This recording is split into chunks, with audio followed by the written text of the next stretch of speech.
আসসালামু আলাইকুম। আমি এখন বানাবো খুবই সোজা আর খুবই মজার একটা লেবুর আচার। এটা রোদে দেওয়ার কোনো ঝামেলা নাই, জাল দেওয়ার কোনো ঝামেলা নাই, কোনো কিছু নাই। খাইতে দারুণ মজা। যারা আচার পছন্দ করেন একবার বানায় রাখতে পারেন। এখন প্রচুর লেবু পাওয়া যাচ্ছে, যদিও ভিডিওটা একটু লম্বা, কারণ আচার নর্মাল রান্না না। এর একটা জিনিস 19-20 হয়ে গেলেই আপনার আচারটা পুরো নষ্ট হয়ে যাইতে পারে। সেই জন্য আমি ডিটেলস আপনাদের দেখানোর চেষ্টা করছি। আশা করি আপনারা বুঝতে পারবেন। তো আসেন দেখি শুরু করা যাক। আমি এখানে কিছু লেবু নিয়ে নিছি, ছোট ছোট বেশ হলুদ রঙের লেবুগুলা, যেগুলার সাধারণত দেখতে হবে যে কোনো লেবু দিয়েই হবে লেবুর খোসাটা যাতে পাতলা হয়। আমি এগুলোকে কেটে নিব, আপনাদের দেখাচ্ছি কী পরিমাণ পাতলা এবং কী করে আমি কাটবো। এই লেবুর মাথাটুকু এই কেটে ফেলে দেবে, এতটুকু, এই পাশের দরকার নাই। এখন লেবুটাকে 8 টুকরা করে নেব। এখানে করলাম 2 টুকরা, আর এখান থেকে এই আর এই। এখন ভালো করে তাকায় দেখেন, এই যে লেবুটা দেখেন, লেবুটার খোসাটা কিন্তু যথেষ্ট পাতলা, মানে খুব একটা মোটা না। যত পাতলা হবে তত ভালো হবে। তো এইভাবে কেটে নিব আমি লেবুগুলোকে। আর ভিতরের বিচি কয়টা, যে কটা বিচি আছে, এগুলোকে যতদূর পারি ফেলে দেওয়ার চেষ্টা করবো। পরেও ফেলা যাবে, কিন্তু প্রথমে যতদূর পারি ফেলে দিব আর কি। দিয়ে সবগুলো লেবুকে আমি কেটে নিব। এই যে খুব বেশি বিচি থাকে না এগুলোতে, তারপরেও যদি থাকে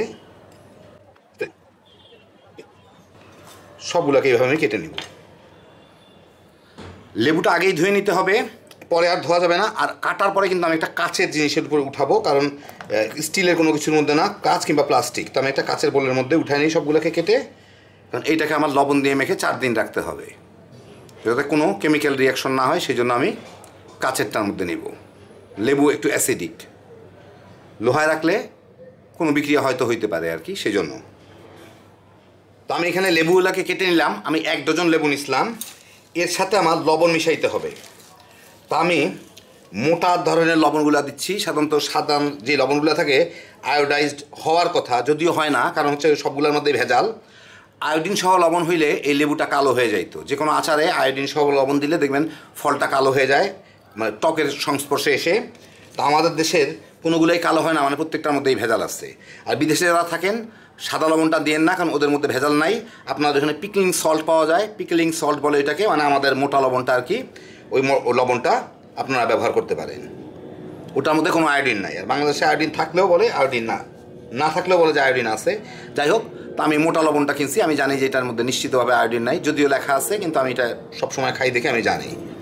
তো ওইটা দিয়ে আমি এটাকে ভালো মতো একটু মেখে নেব লেবুগুলাকে।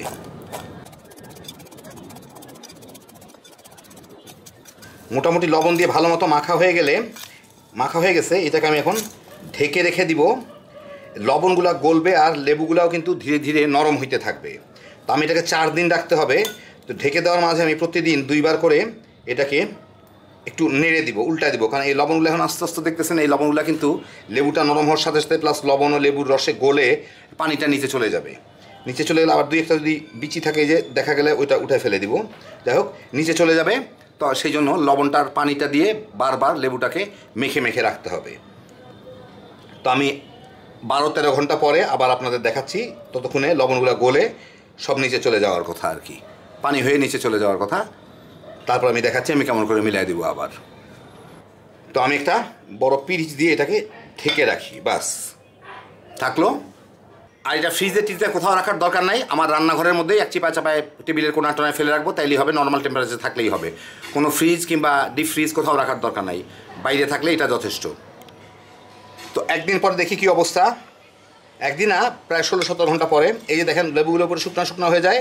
শুকনো হলে কোনো কিছু নাই, কিন্তু এই যে দেখেন নিচের দিকে কিন্তু পানি আছে। পানিগুলা এই লেবুর, এই পানিটা লেবুর পানি না, এটা লেবুর পানি এবং লবণ গলা পানি, এটা নিচে হয়ে গেছে, নিচে চলে যায়।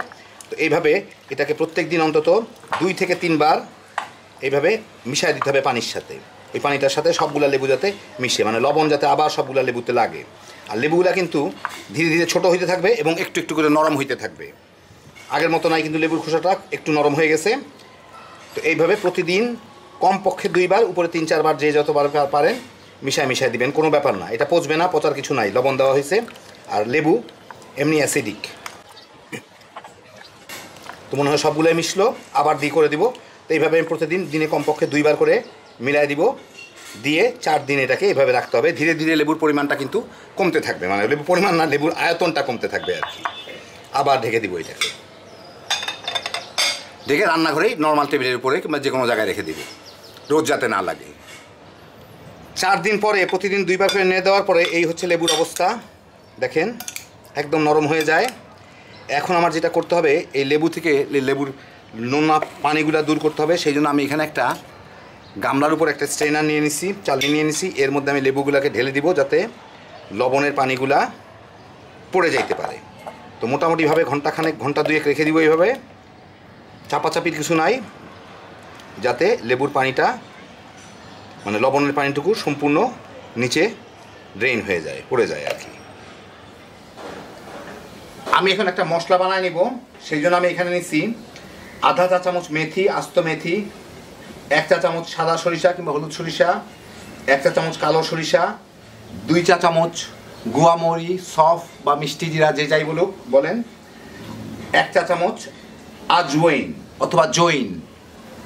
এটা মশলা যারা বিক্রি করে তাদের কাছে পাবেন, জিজ্ঞেস করলেই হবে জৈন কিংবা আজওয়াইন আছে নাকি। অনেক জায়গায় এটাকে জোয়ানো বলে ইন্ডিয়াতে, বিভিন্ন জায়গায়। যাই হোক, এগুলাকে আমার একটু তেলে নিতে হবে। তো আমি হালকা করে, হালকা না ভালো মতোই তেলে নেব এটাকে।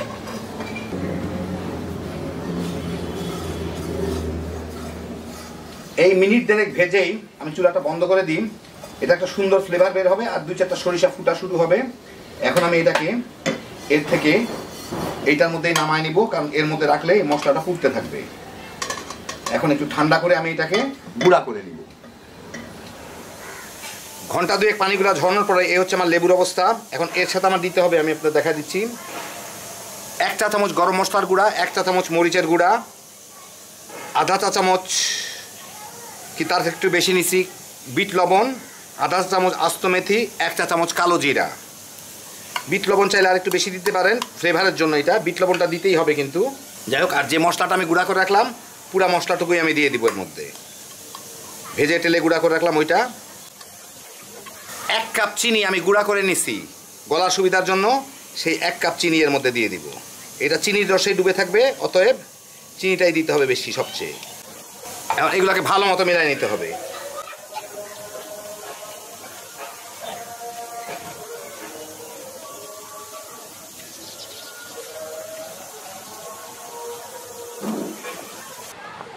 এখন এটাকে একটু ঢেকে দিয়ে রেখে দিব চিনিটা গলা পর্যন্ত। চিনিটা গলতে একটু সময় লাগবে, তারপর আবার মাখায় দেবো ভালো মতো। প্রায় 15-20 মিনিট পরে আবার এটাকে একটু মাখাবো। চিনিটা দেখেন ধীরে ধীরে গলতেছে, এই নিচের দিকে দেখেন অল্প অল্প পানি পানি হচ্ছে। এই চিনিটা গলে শিরা হয়ে যাইতে হবে। এরকম 2-4 বার মাখায় দিব। মাখায় দিলে চিনিটা এই লেবুর রস অন্যান্য কিছুর মধ্যেই এটা গলে যাবে, একদম পানি পানি হয়ে যাবে। তাড়াহুড়ার কোনো কিছু নাই, হালকা হাতে মাখাইতে হবে এইগুলা। এরকম 2-4 বার করে মাখাবো, ঢেকে রাখবো, মাখাবো, ঢেকে রাখবো। চিনির রস মানে গুঁড়া চিনিগুলা পুরা গলে যাওয়া পর্যন্ত। আর কেউ যদি আস্ত চিনি দেন গুঁড়াটা না করে, তাহলে আপনাদের প্রায় দিন 2-1 সময় লাগবে এটাকে গলাইতে। তবুও ওইভাবে করতে পারবেন, বোতলের মধ্যে ভরে রেখে দিবেন, মাঝে মাঝে নেড়ে দিবেন, তাহলে এই চিনিগুলা গলে যাবে। আবার আমি ঢেকে রেখে দিব 15-20 মিনিটের জন্য। আধা ঘন্টা পরে আমি কয়েকবার নেড়েও দিছিলাম। এই যে দেখেন একদম চিনিগুলা গলে গেছে, দেখেন একদম পানি পানি হয়ে গেছে। এইটাই দরকার, কারণ এটা চিনির শিরার মধ্যে ডুবে থাকবে। আর সমস্ত মশলার ফ্লেভারগুলোও চলে আসে, কালারটাও চলে আসছে। এখন এইভাবেই খাইতে পারেন। আবার আমি আমার নিজের খাওয়ার জন্য এর মধ্যে অল্প একটু ক্রাশড পেপার মানে মরিচ ভাঙা গুঁড়া করা, যেটা আমরা পিজার মধ্যে দেই, ওইটা দিয়ে দিব। খাইতেও ভালো লাগে, দেখতেও ভালো লাগে। এখন মিলায় আপনাদের আমি একটা বাটিতে বেড়ে দেখাচ্ছি। এইটা এখনই কিন্তু খাওয়ার যোগ্য, আর 2-1 দিন থাকলে তো আরও ভালো হবে। আর যদি কেউ দানা দানা চিনি দিতেন, তাহলে চিনিটা গলা পর্যন্ত এটা অপেক্ষা করতে হতো। আমি একটা বাটিতে বেড়ে আপনাদের দেখাচ্ছি। আর রাখার জন্য আমি এরকম একটা বয়মের মধ্যে রাখবো, যখন রাখবো সেটা আপনাদের দেখা দিব। এটা যাতে চিনির শিরাটার মধ্যে ডুবে থাকে, এর মধ্যে রাখলেই লেবুগুলা নিচে চলে যাবে, চিনির শিরাটা উপরে চলে আসবে। তো এই দেখেন হয়ে গেল আমার দারুণ মজার লেবুর আচার। রোদে টোদে দেওয়ার কোনো ঝামেলা নাই। 4 দিন শুধু লবণ দিয়ে ভিজায় রাখেন, তারপরে লবণটা ছেঁকে ফেলে চিনি আর অন্যান্য মশলা মেখে নেন। এর মধ্যে কোনো পানি দিতে হয় না, কোনো সিরকা টিরকা কিছু দিতে হয় না। শুধুমাত্র চিনিটা এমনভাবে দিবেন, চিনিটা গলার পর যাতে, এই যে দেখেন আমি বয়মের মধ্যে রাখছি, এইটা যাতে চিনির মধ্যে ডুবে থাকে। চিনি এমনি রস ছেড়ে দিবে, মানে পানি হয়ে যাবে, চিনিটা যাতে ডুবে থাকে সেই অবস্থায় রাখবেন, বাস তাইলেই হয়ে গেল। তো এখানে দেখেন আমি বয়মে যখন আচারটা রাখছি কিছু লেবু উপরে ভেসে আছে, এটা ভেসে থাকবে না। আমি আজকেই বানায় আপনাদের ঘুরে দেখাচ্ছি, দেখে এটা উপরে ভেসে আছে। 2-1 দিনের মধ্যে কিন্তু এটা চিনির শিরাটা চুষে নিচে ডুবে যাবে। এটা কিন্তু চিনির শিরার নিচে ডুবে থাকতে হবে, তাইলে এটা আর নষ্ট হবে না। আপনারা ফ্রিজে রেখে এটাকে বছরখানেক আরামে খাইতে পারবেন। এবং লেবুর কোনো তিতকুটে ভাবও আসে না, কোনো কিছুই না। একবার বানায় দেখেন, তারপরেই বুঝবেন কি মজা। যত পারেন যে যে লেবুর আচার পছন্দ করেন বানায় রেখে দেন। এটা হচ্ছে লেবুর টক মিষ্টি ঝাল আচার। এখন বানায় রাখবেন, তারপর যখন খুশি পোলাও, বিরিয়ানি, ভাত যা খুশির সাথে তামা তামা করে খায় ফেলাইতে পারবেন। হ্যাপি জোশের একটা আইটেম। আল্লাহ আপনাদের সবাইকে ভালো রাখুন, সুস্থ রাখুন, নিরাপদে রাখুন। ইনশাল্লাহ বেঁচে থাকলে আবার দেখা হবে। আল্লাহ হাফিজ।